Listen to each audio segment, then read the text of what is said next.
We have breaking news out of Washington, D.C. Again, with now the acting director of the Secret Service, a guy named Ronald Rowe, who is, and I think that may be a live shot right now. He's on the Hill testifying right now, along with the another official from the FBI, but trying to give some more information and answer a lot of senators' questions. This is a Senate panel to find out exactly what happened. A lot of the questions that we've been having have not had satisfactory answers. This is the first time that a Secret Service official has been back on since Kimberly Cheadle came on a week ago Monday. Was not satisfactory on almost anything. So we'll see how this turns out. We're going to have a few comments about what happened here, with things that have already been said during the day. And we have a great guest with us to help unpack some of this, former CIA analyst Larry Johnson, favorite of the show, and one of my favorites too, because you always have such great insights into things. So first of all, Larry, just welcome back to the show.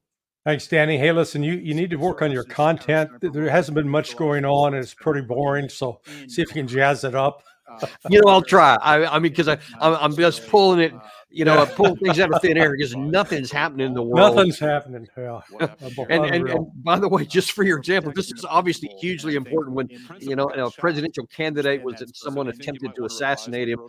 That's a big enough issue by itself. But there's also some things of significant American national security going on right now. And I don't want that to get buried. But first things first, let's talk a little bit about what's going on the Hill here. If we have anything breaking, any new information, we'll try to bring that to you while we're on the air. But first of all, Gary, why don't you show that first one there where, again, they were specifically asked about shell casings. The evidence recovery team found 8 shell casings at the scene next to the shooter's body. We believe the shooter, fired 8 rounds. Now, we have multiple recordings, and I've seen there's a new video out, which we'll show part of here shortly, which has those shots. It was provided by a guy who was physically on the ground, almost in line of sight between the shooter and the platform. So it's an angle that's really, really important to show. And there's a bunch of things I want to pull out from that. But what you hear there is you hear 9 shots, not 8. So there's a mystery about where that 9th one came from. Dr. Chris Martinson has also been doing lots of analysis on the acoustic signatures and has some interesting things to share on that there's a different acoustic signature between the first 3 and the second 5, and then the 9th one. And that's all, still kind of ongoing. We don't know what all to make of that. So it just leaves open the possibility that there was possibly a second shooter, which I know was asked about this morning. And I want to go on this casings issue here because we have a couple of different of this helmet cam video that was released by Senator Grassley, where you have one time the guy saying, yes, there's 8, 1, 2, 3, 4, 5, 6, 7, 8. And he talks about the shell casings being on both sides of the body. There's a separate one where the guy just says there's 5 of them.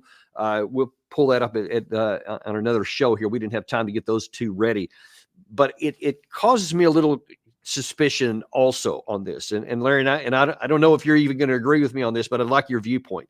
I'm going to show a video here where I went to the range to demonstrate how when an AR-15 is fired, the ejection port, the spent shell casings all come out in a fairly predictable path. And so they would be all on one side of the body, not 2. Gary, roll that. Yeah.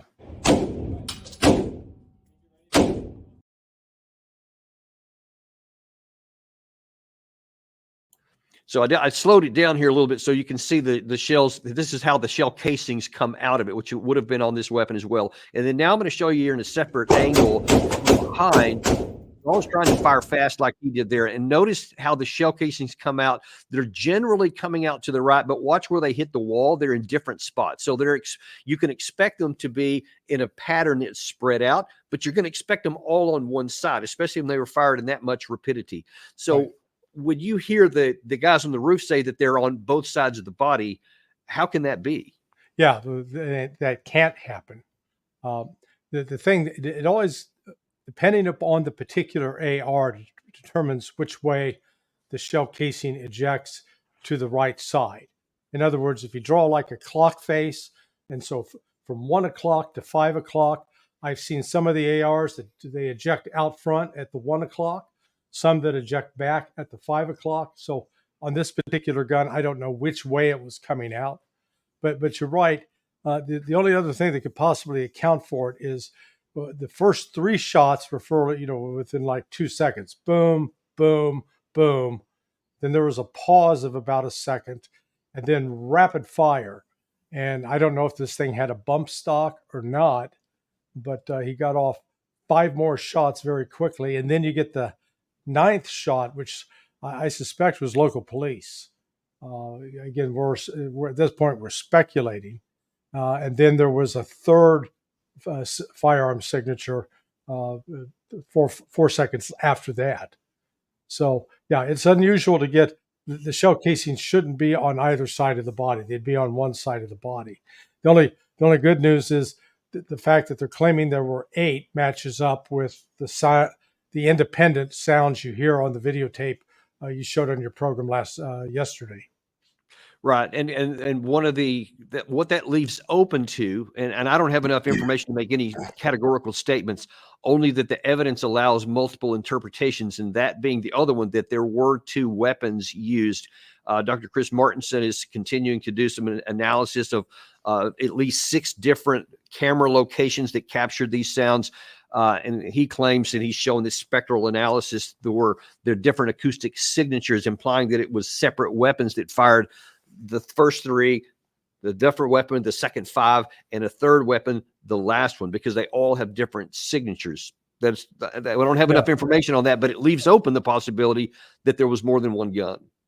Yeah, the only thing, that troubles me with the introduction of claiming a second shooter is when you place the victims who were shot, you locate where they were. They are in a direct line with the position where Crooks was found. Now, if you had multiple, 2 different gunners, I would not expect them to be in the same alignment. I guess that's possible, but you would be at different angles, and so you'd expect to see different people wounded or killed at different locations, and we don't get that. Yeah, and I want to show you something here because this is something I've literally not seen anywhere else. I'm going to pull up Google Earth that I have on this computer here. So here's the situation. Obviously, they don't have the platform and everything on here. This is Google Earth, but here's the 3 barns. This is the place right here where you see my cursor. This is where the shooter was located, and this was the line of sight. So when you have the stands, one was here, one was behind Trump, and then one was onto the right. And so you had one guy killed here, you had a guy wounded here, and as you say, they're all in direct line of sight with where the shooter is. Now, here's the part that I haven't seen anyone else talk about, and I've looked several times, and fortunately, Google Earth allows you to do it. There was one other location above that, and that is this building back here. And you can see when I rotate the picture around, and I've done this several times here. I actually am thinking about going out with a drone to actually place it on this building, but at least from Google Earth, let me pop this down a little bit. You can see when you lower the angle and then zoom in on this building here that it is possible for someone to have been on this building and still had line of sight to the platform here that would have been shooting over the top of him. No one's looked here. I haven't seen any photos, but there at least is a location. So again, it's plausible. It's not proof. Right. But the problem is that there's so many contradictory things with what the officials are telling us that things just don't seem to line up.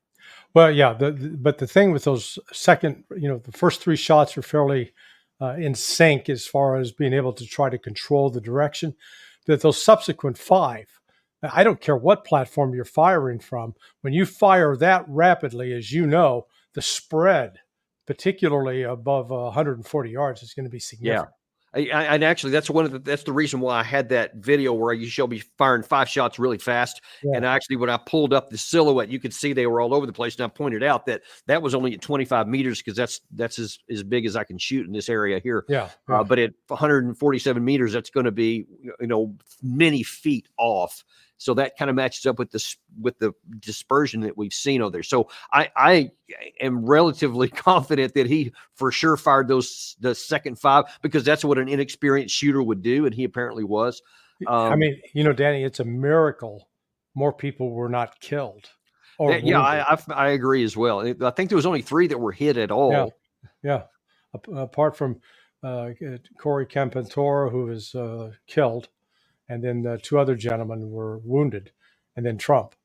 I mean, out of eight bullets that were flying through the air, and only 4 people dead or wounded. Yeah. I said it's sort of a miracle. It is, yeah, and I'm grateful for that. One of the other things while we're on this, I want to show here, and this will kind of be a setup for the next video that's going to come from Gary here, is that I saw a separate video, and unfortunately I didn't get it collected in time to show on the show here. But what they're claiming, this person who was on the ground, and this is from somebody who was an eyewitness to this, and that's why I give it some credibility, and also because it's going to line up with something else we're going to see.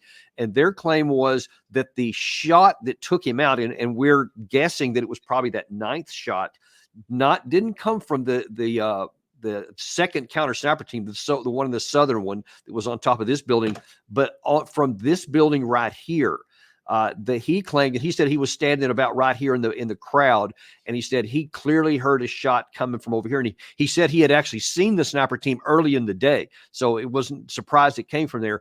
But this would be the local sniper team, and again, when you look at the line of direction to that, let me back in just a little bit here and then rotate around. So this building right here with the eyewitness on the ground said that he heard a shot come from there, and this shot coming here for the shooter right here, that would line up with what we have seen in some of the images that show the actual wound on Crooks. Yeah. And there's one thing I want you to talk about here, because I know that you're a little bit more of an expert on this than I am. What I understand is that the 2 counter sniper teams here from the Secret Service had a 300 Win Mag, which is a quite a large Right. caliber bullet, which you see in those big guns in there. And I want you to talk about, from your experience or observation, what a 300 Win Mag does to a head and what a 5.56 round does to a head. It decapitates you. It basically takes your head off. I mean, it's just both the force. There's an explosive force with it, and there's just the mass, the impact. And that's the odd thing when you look at the picture. They have there's a picture of the shooter, the dead shooter, and his face is intact. I guarantee you, if he got hit in the head with a 300 Win Mag, the face would not be intact. It would be just pulp. So clearly he got shot with something else, and that again goes back to I do not doubt Chris Martinson's work as far as identifying different acoustic signatures. From what I'm looking at and hearing, I think there were at least 3 different firearms used. I think 2 of those 3 were in the hands of police and or Secret Service. But and the last shot that you hear, I'm not sure that necessarily is the one that killed him. It may have been that 9th shot that you hear. Right. So Now, we just don't know. Here's where it gets more complicated. And Gary, I wonder if I could ask you to pop in for a second, because I know you've been watching some of this, the hearing as I've been doing other things and getting ready for this. Has anyone that you've seen today said conclusively whether it was the Southern sniper team number 2 from the Secret Service that killed the shooter? No, not up until airtime. So, it's been going on, Okay, for that's about kind of an 45 important minutes question since. to ask, because that gets us back into what those other 2 shots were. So for sure, those were different weapons. You could hear them, but one came right after the 5. It was 1, 2, 3, then 1, 2, 3, 4, 5, bam, and that one has a significantly different signature. Correct. And then it's almost 10 seconds before you hear that last crack. And so here's the question, though: if that local sniper team is the one that hit him with not a 300 Win Mag, what was that last shot to? Because it definitely wasn't into Crooks, or as you say, that would be a rather different scene there. Do you have any ideas on that? Yeah. No, I think that delay is explained by it may very well have come from the guy with the tripod, because you did see him. Right. No, I agree. But if it came from the guy with the tripod, then if he hit the target, Well, then that's what I'm target saying. would He have missed. He missed. Ooh, wow. Because when you look at him shoot, he was not shooting from a stable platform, and it took him a couple of seconds to reacquire the target. So the delay that shows up explains for that reacquisition, but also, he sort of jerked. you watch him, he jerked the trigger, which is not going to help you be accurate at that distance. Oh, I actually had not seen that part where he jerked the trigger. Didn't see that. That's interesting. Because you see me, and the gun sort of bounces up and down because you're watching, going, "That's not good." You know, these bench rush shooters. If you ever hung out with them, oh my God, they're like a whole different crew of people. I mean, they just shoot that stable platform, man, doesn't move. So then that would imply, if that was the case, then here's what let me go back to this again here. So let me swing it back around here, where you would, from the perspective of that Southern team here. Let me change the angle down and then zoom in a little bit. So if it was fired from here and they missed, there we go, and they missed, then you would expect it, because this is about where the body was, then there should be. Danny, we have the sniper that Larry was referring to here with the shot that he took. Okay, let me come back and see. Okay, yeah. You see how the right after he fired, the rifle just sort of jerks down. It was yeah. I see that. Okay, so looking back at that, let me run back to my screen. There we go. So you can see from that perspective, looking at it from here, and let me zoom in just a little bit more. There we go. So if he fired from here and missed, then you would expect to see a bullet hole somewhere over here for a pretty significant size, would you not? Possibly. Yeah. I mean, if it hits the dirt, it could actually skip. I've seen these things. They hit and then they go up.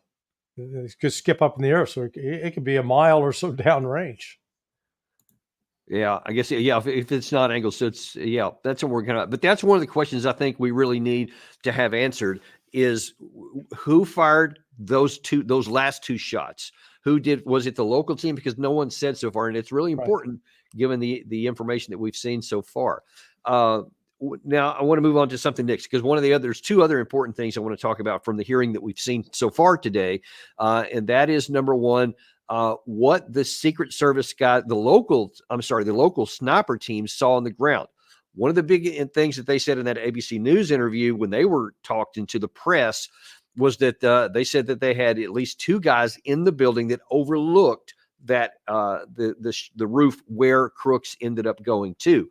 And one of them took a photograph of Crooks at like 5:36 or something. So nearly an hour before the shots were eventually fired. And you can see him looking down on it from a certain window. Now, one of the things that the new Secret Service guy today was asked basically was kind of like, in many ways, the local people were kind of throwing the Secret Service under a bus. And you'll see the new guy didn't quite take to that, but watch what he said regarding that room. This is from the second floor of the AGR building. This point of view is the point of view where the counter sniper team locally was posted. The gold arrow indicates where the shooter fired from. Looking left, why was the assailant not seen? And I will not and I cannot understand why there was not better coverage, or at least somebody looking at that roof line when that's where they were posted. Now, the Secret Service has a lot to answer for, but he does have a point here. If you were in that window and you took a photograph of Crooks on the ground, whatever, an hour before the thing, and it was getting relatively close, I think it was 5:36 was the time, or 5:38 was the timestamp on that, then one would say, okay, if you're in that window for the purpose of providing security for the former president of the United States, then one would imagine you would stay at your post to continue looking. But now I'm going to show Gary, if you can now show that second, that new video that we just got yesterday. I want you to look at something, Larry. We'll talk as the thing's playing here, because if you're just doing your job and nothing else was happening, you would be looking out that window and scanning the whole time. But now that this is 2 full minutes before the first shot is fired, watch how all these guys on the ground, local guys, are obviously, they know something's going up on the roof, and watch all their actions here. And this really does open up the Secret Service's question there. What if the local people knew this and they're looking on the roof, why is the guy in the window overlooking the roof not taking actions? Go ahead and roll that tape. So this is pretty remarkable. This is by a guy, like I said earlier. He was in the line of sight from the shooter. He was almost in between the shooter and the platform. So the bullets are nearly going to go over his head once he gets to this. And Gary's getting it set up there.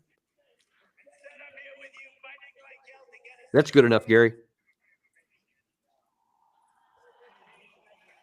So you can hear Trump talking in the background, so you can kind of see where that is. But you see now the cops are rolling. So that one on the left they just showed there, I mean, he's not far from where that window is. This guy's got his weapon drawn. So obviously they're aware something's going on. And as I pointed out earlier, this video is 2 minutes and 4 seconds before the first shot is fired. So that means that something minutes before that, they became alarmed enough to send a bunch of people out there. So there's, I mean, who knows, 5 to 7 minutes perhaps ahead of this that they had some kind of alarming note. So why is Trump still on stage? Why has no one said anything to the Secret Service team? And why is that guy in that window not taking action? Well, so here's the bottom line. It's not the responsibility of Beaver County or Butler County to protect the president or the presidential candidate. That's the Secret Service job. And the Secret Service cannot delegate that authority or responsibility to other people. You can ask other people to help, but they're still doing it under your supervision, under your direction. So there should have been at least one Secret Service person over there who's got direct communications with the command center. That did not happen. And this Ron Rowe, who testified today, he's part of the problem because he claimed, well, I just don't understand why it wasn't covered. Well, it wasn't covered because the Secret Service did not put a team over there. Instead, they said to the local police, here, you do it. And they said, okay, we'll just assume that they're going to do it. They're not trained to do it. That's not their responsibility to do it. They have their local police. They're not dignitary protection. And so it is outrageous that the Secret Service acting director tries to throw the chum on the local cops. Yeah, hey, should they have seen it? Absolutely. But it's not their job. Yeah, you wish somebody would Here step come the up shots, and do by the right way. thing. Yeah. 3, then 4, 5, 6, 7, 8. And 9. that last one, yeah. Yeah, and then, And then now another 10 seconds, and then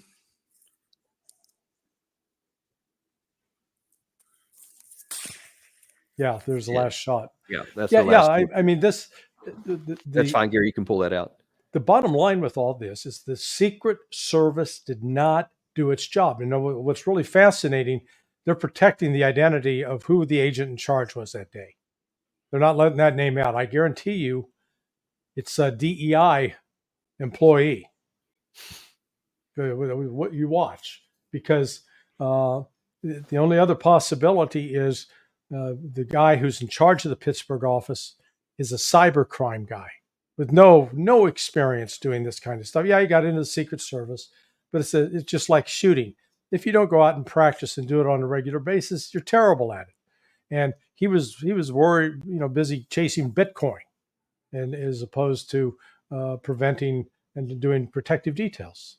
Hey, so let me ask you this question. One of the other key things that they asked in the period just before I came on actually was about the communications issue and the recordings. And he was specifically asked, do you have recordings from all of the people on here? And he said no. And he said, why not? And he said, well, we record all the recordings when we're actually protecting the president. But in these other kinds of situations, we don't record it. So apparently that was their SOP. Does that seem reasonable to you? Why they wouldn't record it if it wasn't for the president of the United States? No, but that's going to be their case, that they're going to argue. Again, they're arguing incompetence. Gee, we didn't know anything about this. We don't know how to set a proper perimeter. We don't know how to ensure that there's protection at all vulnerable points. We don't know how to set up a communication system so that everybody's on the same net, that we can ensure that, and that when you do that, that's, yeah, man, this is a new job for us. We can't figure this out. Oh my, please. I Yeah, know and too that's many. one of the things that it really occurred to me on that second video or the last video we just showed you is that you could see one of the cops. He's talking into his microphone or his radio on his chest here. So obviously he's communicating with someone. Then the obvious question is, why weren't the people on the stage privy to that? Because they claimed they weren't. They said that all they ever heard, the inner ring, was that there was a suspicious person at some point, but they said they never got any of that information. Now, another thing, Larry, that is a problem to me is that Southern team that on what they call team number 2, the Secret Service team on the barn, they were initially set up and oriented to the south. But about the same time that you see all these cops running around here, almost the exact same time, you see them pick up and orient back to the north, like in the direction of where Crooks actually was. So somebody was telling them that something was going on. Otherwise, why would you ever pick up from a supported position once the thing is in play, unless there's some reason to do it? So it's a little suspicious when you're telling me that the inner ring never knew anything, but that the guys above you did know something. And you still have to answer the question, why was no action taken to take Trump off earlier? Yeah, I mean, look, I've been involved with overseas responses, admittedly with the State Department, CIA, but still, there's always a communications protocol. And anybody that's ever done these things knows the biggest problem in any operation is communications. So that's where you put the focus and the priority, that you've got communicators sitting there in the command center, so that, if you've got a mouse that farts, then that the guy in charge or a gal in charge is hearing about it and being told, hey, we've got this situation, we got this issue.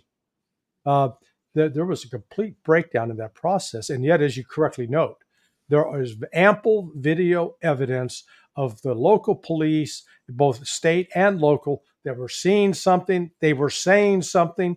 That communication was going somewhere. And for some reason, Secret Service didn't have it. Yeah. Boy. And here's one other. Okay, so the recordings weren't the communications weren't recorded, so we don't have any kind of record time wise or anything else, so we can know what was said by whom and at what time, etc. One other thing that they don't have was the drone coverage, and that's something that they were supposed to have had.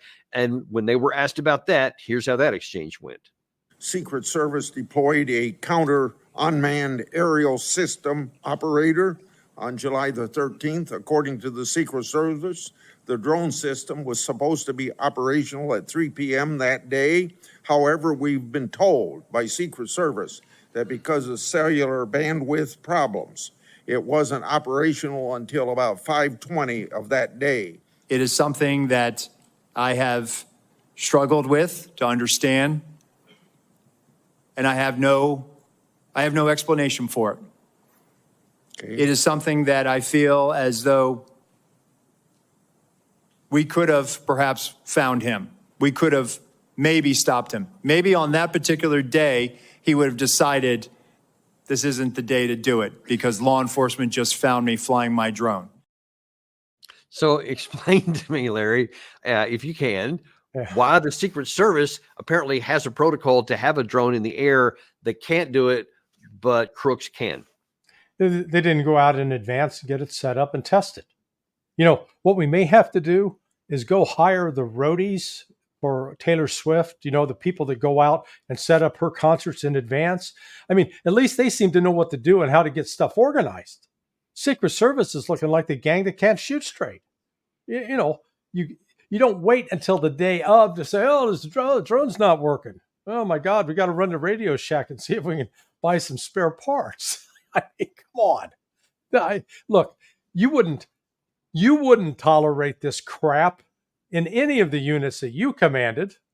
If the first sergeant came up and said, oh, it's not working, and well, what are we going to do? And number one, I can't imagine a first sergeant being that stupid. It'd be they'd be on top of it and get it fixed.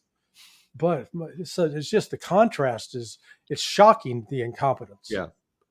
Yeah, and that's one of the things that's really sticking out. And I think to your point you made earlier, I think it looks like they're trying to pass the buck over to somebody else because I actually hadn't thought of that factor right there. There is questions about why the local guy who was in the window, why he wasn't alert when all of his buddies were. But there's a bigger question of why wasn't there at least one Secret Service? They said also one of the things they asked how many were on site, and he said there was somewhere around 70, 70 Secret Service personnel and 147 or 150, something like that, total people, all the different law enforcements. And with all of that, you don't have even one of those 70 to actually be a part of one of the primary oversight watch where the building was the closest and had the most direct line of sight. Something's not right with that. Yeah. They did. The perimeter is supposed to be pushed out at least 500 yards. They didn't even go past 140. Yeah, so that's one of the other questions that has to be added. We'll continue keeping a track on this, and if we see anything come up, even while we're on, we'll catch it. But I want to shift gears in the amount of time we have left here to something that's frankly more important to our national security, and that is that the United States is much more at risk than people believe. And some of the things that are going on right now to try and solve those problems, I think is a bit misguided.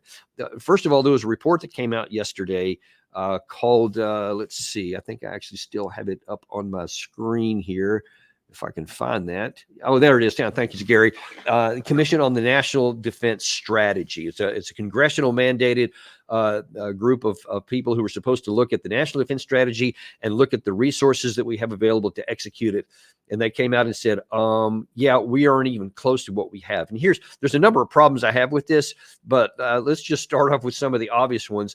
There was an article came out in Defense News yesterday that said one of the findings of this, Gary, if you can put that screenshot up there, was that if we got into a war with China over Taiwan, we would run out of ammunition in 3 to 4 weeks, and some categories, especially of air defense interceptor missiles and anti-ship missiles, within days. Yeah. So we're recognizing that we don't have the capacity if we get into a big war that will run out, and China won't run out there. So that by itself is an alarming factor that now that we're just discovering, or at least the public is just discovering, that we don't have, even a fraction as much ammunition and weapons as we need to execute the missions that we claim we want to produce.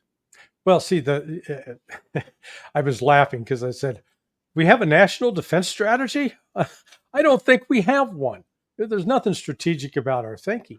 So as an example, during World War II, when aircraft carriers were out, they were surrounded by a flotilla. You'd have battleships, destroyers, cruisers, and they had ammunition. Well, floating along behind these great task force was always these ship handlers, these ships that would carry supplies to resupply as they shot off ammunition to be able to get the supply was there. But now we've created these systems on our ships as an example that they're like a ink cartridge you put into your printer. And when the ink runs out, you got to put in a new cartridge, except the way they put the new cartridge into these ships, you have to sail them back to a port, and they have to be specifically installed using a crane in a port. So in other words, this would be like buying your jet printer at home, and every time you got to change the cartridge, you have to pick it up and carry it to Staples to get them to do it. It doesn't work too well. And so that's the kind of situation we've put ourselves into combat here. And then they're just now discovering we can't produce 155 millimeter shells when we've been out begging the rest of the world to give us some so we could send it to Ukraine. And so up and down the chain, we have shredded our ability to produce critical ammunition, critical supplies, and then we're shocked, to discover, hey, we can't do that anymore. Now, what's I guess it should be. I said, what is better way to phrase? What should be the case is anytime you want to develop a strategy, is that you have to compare your resources with your objectives and the things you want to get done. And so you say, all right, here's what I'd like to do. Here's what it would cost to do it. Here's our actual resources. Yes, we can, or no, we can't. Oh, we don't have that many resources. So that means we have to adjust our means because we don't have enough to do the way. So we're going to have to change this here too, so they all line up. That would seem to be the normal thing to do. But let me show you. So this was co-chaired by a congressional congresswoman named Jane Harmon, who is running this. And of course, there's a bunch of people on the staff here. But this, I got to show you because it's just hard to imagine. I'm going to show you the screen. This is actually from the report itself, what they claim their recommendations are. So given all this stuff, they say, we need to be able to do more with the weapon systems we have. We need a much bigger defense budget to go on to. But here's what they recommend that we do. Number one, they want to defend the homeland. Okay, that's cool. That's a good one. It's a good one to start with. Maintain strategic deterrence, prevent mass casualty terrorists, maintain global posture, and respond to small arm and small duration crises like Iraq, Afghanistan. So we basically want to say, let's do all this stuff around the world that we've been doing, and that's not where it stops. That's only where it starts. Then they say they also want to be able to fight and deter China or fight and win if needed. Then they want to go lead the NATO and, if necessary, defeat Russia. And then they want to keep all of our capabilities in the Middle East and to defend against Iranian activity. So all we're asking is to defend our homeland. Let's do counterterrorism stuff, small wars, be able to simultaneously, and that's one of the things I want to point out here because this was their use. They wanted to simultaneously, I'm not making that up, fight China, Russia, Iran, and the homeland, and do all that stuff at the same time. That's all I'm asking to do. I mean, come on. We already have the biggest defense budget on the planet and bigger than the next 10 countries combined. I mean, we would have to go on a literal World War II style, full on mobilization, personnel and industry to get this done. What is going on with these people, Larry? Yeah, they're not good at math. It's declining math standards.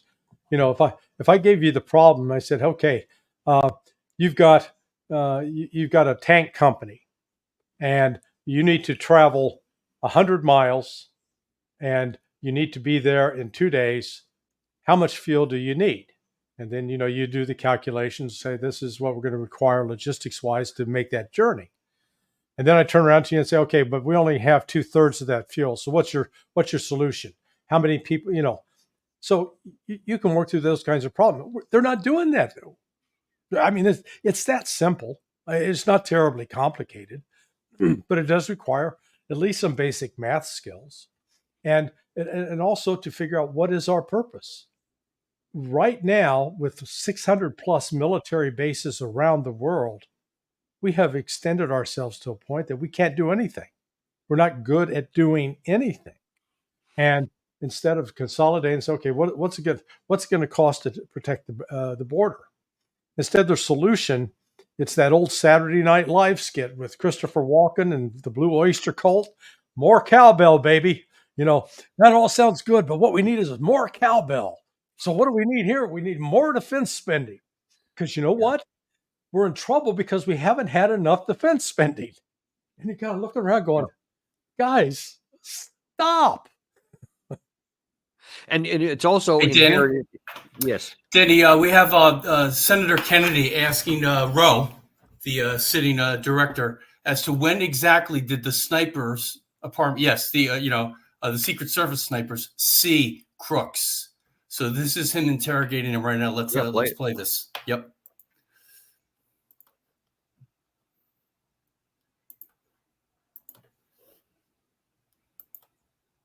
Yes, sir. Crooks was up there. The snipers at some point saw him. Yes, sir. Our snipers, because they killed him. Yes, sir. When did they first see him?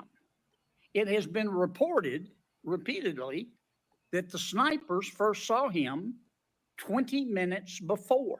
That's more than a quarter in an NFL football game. Yes, sir. You don't know the answer? So I do know the answer, sir. I'm telling you that. What is the answer?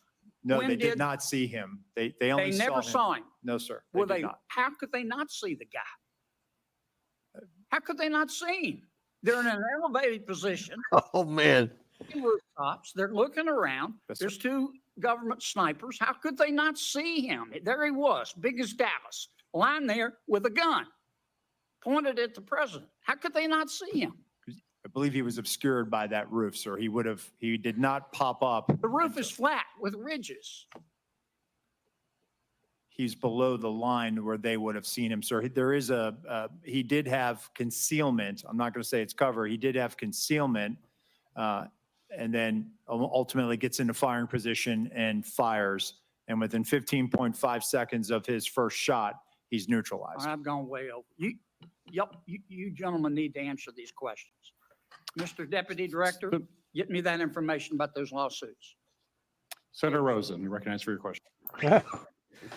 I love Senator Kennedy, man. He's always He's spot so on. passive. That's the Yeah. thing about him. Yeah. You never know what he's thinking. Yeah. Yeah. So are you buying that they didn't know anything and they didn't say anything until the shots rang out? But he's playing word games. So the Secret Service counter sniper teams that are in front of Crooks, yeah, they probably didn't see him. But then there's the counter sniper team that was back to the right of Crooks, behind, up, and to the right. What were they doing? Were they, were they surfing their phone for, the latest conversations and watching some sports show? I mean, what were they doing? You needed somebody there, and to the Secret Service directors, acting directors, in some defense of him, yeah, you expect those guys, you've given them a job, you expect them to do it, but they didn't do it. That still doesn't mean the Secret Service doesn't have in place a method or a means to monitor to make sure that the job's getting done. Okay, actually, something is occurring to me now. Now, Gary, can you bring up that picture that you put up there a minute ago of where the body of Crooks was laying with that photograph? Because that's an important factor based on what Roe just said out loud. If you can bring that up, that would be helpful.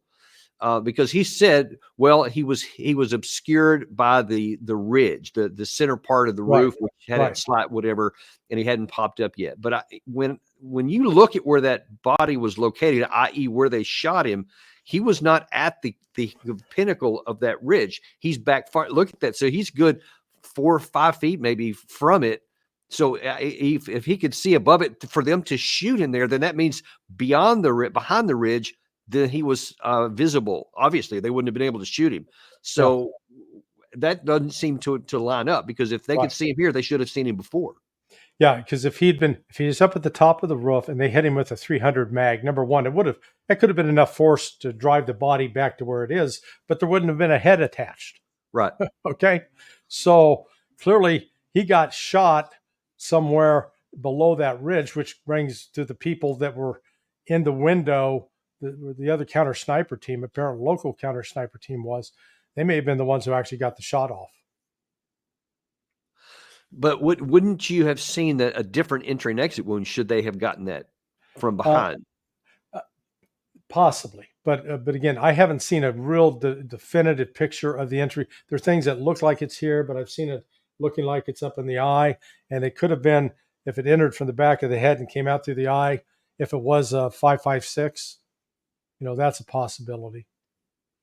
Yeah, and so we're speculating on that, but the people on the ground don't speculate. They can tell us authoritatively who, but yet that still hasn't come out. And it seems to me that would be one of the primary questions that need to be asked: who fired the lethal shot? And that's not a hard one. They should know for sure. Yeah, they're avoiding answering that question. Why would they avoid that? Why wouldn't that be one of the first things that they promoted? That we got him. Well, the one is probably going to expose that it was not the Secret Service that took the shot. I had assumed at the outset that it was. I had heard that it was, but now it's going to turn out that the ones who actually took the shot and killed him were probably local police. And you can't get past ballistics and a 300 Win Mag on those weapons. There is zero possibility that it wouldn't have removed his head from his shoulders. None. Yeah. And Roe earlier on today, he showed the rooftop as seen by the local counter sniper team. They had an unobstructed view of the rooftop. Then they showed what the Secret Service counter sniper guys are looking at, and it was like this little head peering over the edge of the computer. Well, that's a tough shot for anybody to make, even a highly trained sniper. And they didn't make it because the head was still there. Yeah. Yeah, and we'll see if that question gets asked too, because that's something. It's a little gory, I get it, but it's also vitally important because to try to put together what actually did happen and what didn't happen. Right. Okay, I want to run back to what we were talking about there before because it's really important, and I know we don't have a whole lot of time left.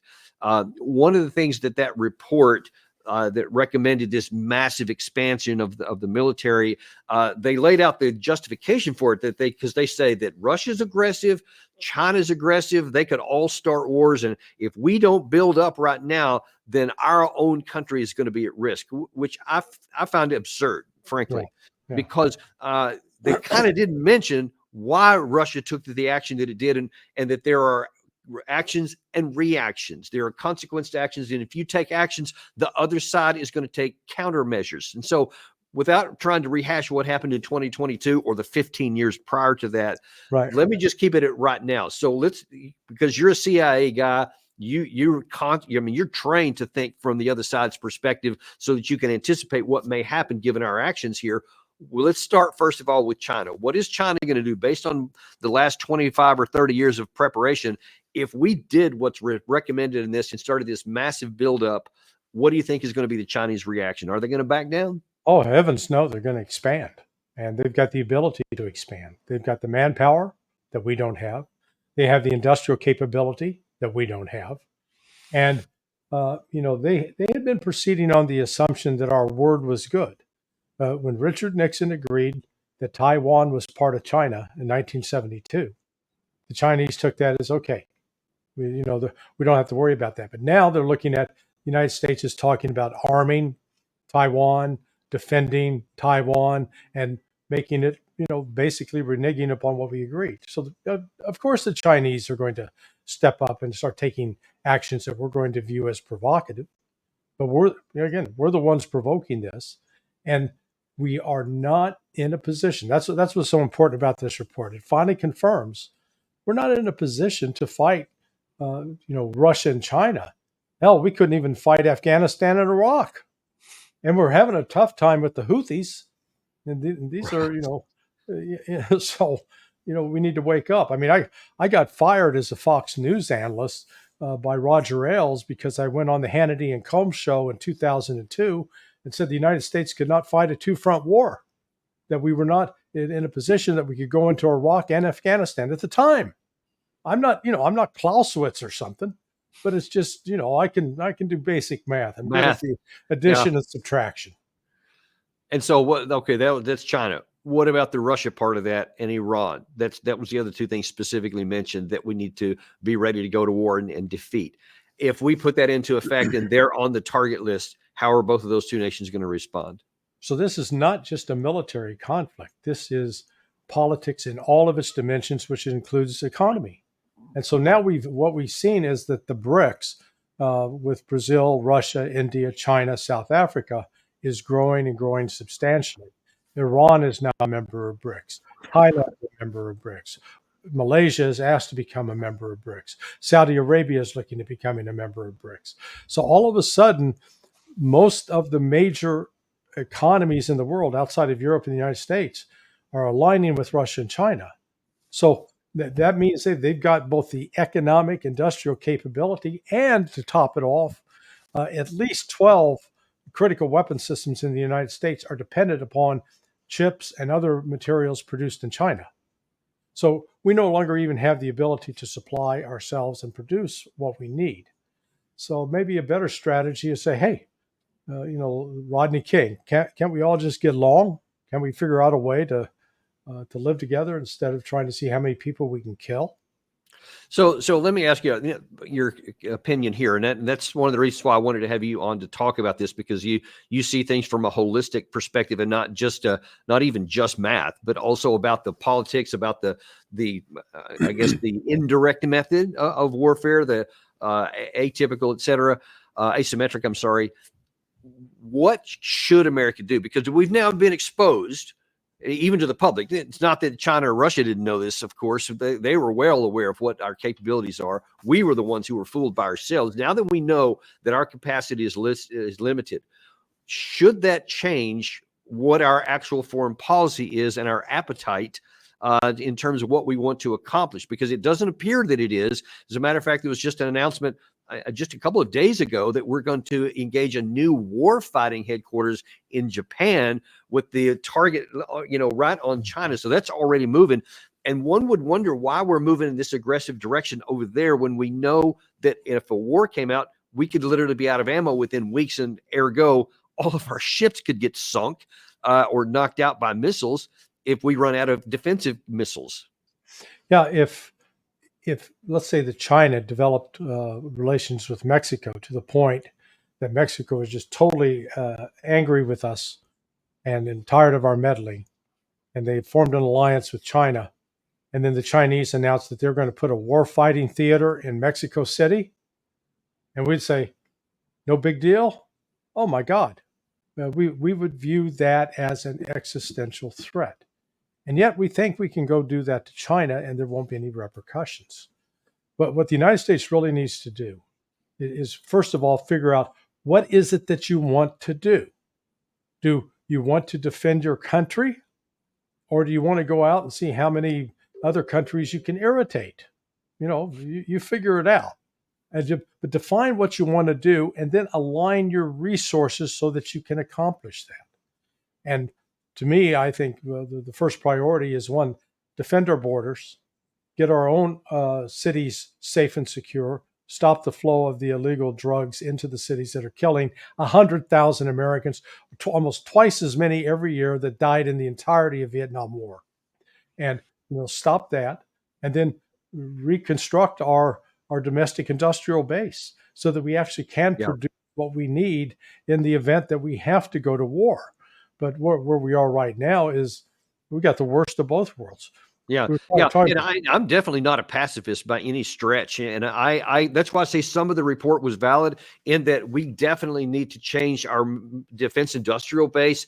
And in terms of what we produce, not all these $multi-100 million high priced weapons, but the stuff that you actually need to sustain a combat over time. And we've got to get that in line with our defense. But I agree with you that the priority should be, let's defend our borders and defend the country, which we can do. We can do with what we have. And then we can worry about bringing everything else back into balance later. But we don't need to have a foreign policy that we can't pay for. But just think about it. $800 million for a B-1 bomber. That's almost $1 billion a bomber. And they can be shot down by air defense, by missiles that cost maybe $50,000. Does that make sense? I mean, at some point you got to say, hey, we love the Air Force and all, and they've had a great career, and glory to them in the skies over Germany. But it's a modern era, and this fixed-wing aircraft with pilots on board just doesn't make much sense anymore, especially when you're going to spend $800 million on it, and it's going to only be able to fly maybe 20% of the time. Yeah, there's that too. Yeah. It's like you don't want to be giving a soldier a rifle that it can be like the Lamborghini of rifles, but if it gets some dirt in it and it doesn't properly function, and you have to have the most expensive ammunition, well, that doesn't end up being a very effective weapon. Right. Yeah, and that's our foreign policy and our government in a nutshell. And even where you started off, you're like, wait, there is a strategy? Yeah. That's part of the problem, is that we don't really, not enough people actually think all these things through. And that is a trouble all of its own. Well, listen, Larry, thanks so much for coming on today, and really, really do appreciate your views on both these things that are still breaking over the, up on Capitol Hill, as well as, these bigger strategic issues, because at least somebody does think of that. I want to remind folks that, if you can't get enough of Larry, like most of us can't, that you can go onto his website, Sonar 21, where you've got all kinds of stuff where he's going to be giving all of his expertise there. So go and visit Sonar 21 to get more Larry.